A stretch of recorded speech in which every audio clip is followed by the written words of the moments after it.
स्वातंत्र्यदिनी धुळे पोलिसांची अंमली पदार्थ विरोधी दुचाकी रॅली, पोलीस अधीक्षकांच्या हस्ते शुभारंभ। आज देशाच्या स्वातंत्र्य दिनाचे औचित्य साधून समाजात वाढत्या व्यसनाधीनतेला आळा घालण्यासाठी धुळे शहर पोलीस दलाच्या वतीने अंमली पदार्थ विरोधी जनजागृती दुचाकी रॅलीचे आयोजन करण्यात आले होते। या भव्य आणि महत्त्वपूर्ण रॅलीचा शुभारंभ धुळे जिल्ह्याचे पोलीस अधीक्षक विशाल आनंद यांच्या हस्ते पोलीस अधीक्षक कार्यालयापासून हिरवा झेंडा दाखवून करण्यात आला। केवळ संदेश न देता स्वतः अप्पर पोलीस अधीक्षक अजय देवरे यांच्यासह पोलीस दलातील अनेक अधिकारी व कर्मचारी दुचाकी चालवत या रॅलीत मोठ्या संख्येने सहभागी झाले होते।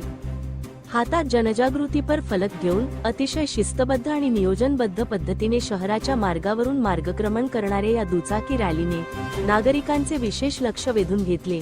स्वातंत्र्य दिनाच्या या राष्ट्रीय पर्वावर तरुण पिढीला नशेच्या विळख्यातून बाहेर काढत एका व्यसनमुक्त आणि निरोगी भारताच्या निर्मितीसाठी धुळे पोलिसांनी उचललेले हे पाऊल अतिशय कौतुकास्पद आणि समाजासाठी प्रेरणादायी ठरले आहे।